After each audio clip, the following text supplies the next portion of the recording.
Hello, welcome to another episode of Real Music History. I'm your host, Ryan O. Today, I want to get your thoughts on something that's been bothering me, sticking in my mind ever since I saw it, and concerns the 80s Christian metal band Stryper. If you're not familiar with Stryper, they were kind of the answer to all of the 666 devil imagery of Number of the Beast style bands, hair metal bands, and British new wave heavy metal bands of the 80s. Their signature look was wearing black and yellow stripes and using the number 777 in all of their imagery as their logo. I grew up in the 80s. I'm a child of the 80s. I liked some of the Stryper hits when they came out on MTV originally. I was never a hardcore fan of them. I liked some of their songs at the time. I had some of their albums. I had To Hell with the Devil. I had got a bunch of their albums from Columbia House Records Club. Always thought the artwork on a lot of their album covers was very good. Good paintings. They put a lot of effort into their artwork, kind of like the Christian version of Iron Maiden. Thought go take a break from a lot of this research, a lot of the heaviness that I've been working on, and go see a show to take a break. And then I ended up going down a lot of the same paths that I end up on with occult history in real music history. So we're watching the show. And generally had a great time. Thought it was great. The new touring band is good. They sound really good on all their material. Oz Fox, the guitarist, has been through several traumatic brain events, I believe. They're still persevering, still doing it. Good show. We had a good time. Didn't think much of anything during the show. One of the Bibles did hit me on the hand and bounced off and went right to someone else. Yeah, so the next day or so, I'm in a group conversation, group text with my two brothers. We're talking and generally, good comments back and forth. Oh, it was a great time, good show. Made some jokes, all that stuff. Then something I was in the back of my mind. I said, one weird thing to me was in the art was when they showed the Final Battle album cover huge. Chris has video of this, maybe it'll look different than I remember, but I was seeing a goat head in the hand of the Jesus character and it looked really weird to me. I kept looking at it like, why is that there? It wasn't holding a goat head, it was like his actual hand. I just looked at the album cover online though, and I don't really see that. Maybe I was seeing things, but it seemed super clear when we were there. I'm probably wrong. And what I was referring to was this album cover here, The Final Battle.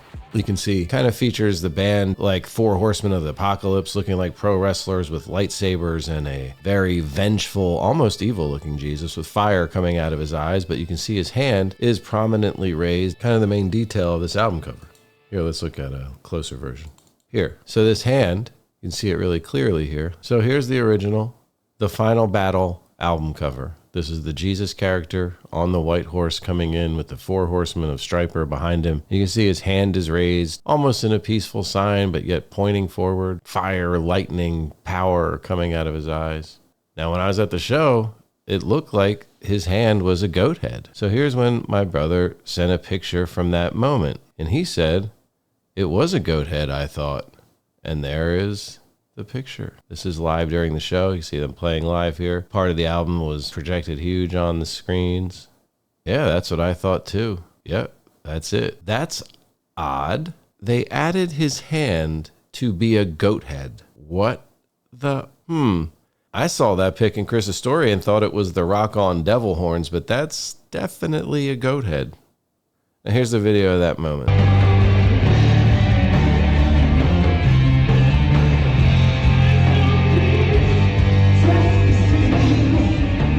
Found this on an Instagram, someone else's Instagram stories, and they weren't making any comment on the goat head at all. They were just showing, part of the show. But you can see here, this is not something that was manipulated at all by me or by anything, that this is at the show. You can see someone else's account here taking a picture of this live, and you can see that that hand is clearly manipulated from the original hand.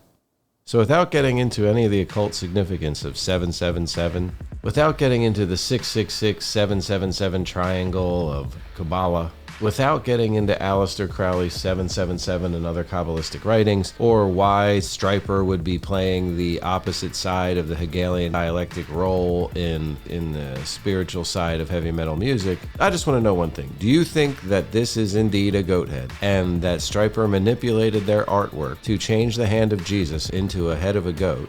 And if so, why did they do it? I would love to hear from Stryper fans, and I would also love to hear from anyone in the circle of the band on why this would be done. You can see we are still waiting on a response from Michael Sweet. Hello, Michael. Saw the show last night at the Keswick. I loved it. Blown away and inspiring. I do have one question. Why was Jesus' hand turned into a goat head on the final battle picture that was used during the show? No response on that one. But if anyone does have a response, if anyone knows the band, if anyone sees this video, please let me know your thoughts. If you would like to see another video actually breaking down all of the occult red flags of Stryper and everything about their imagery and what they have done, let me know. I'll make that video.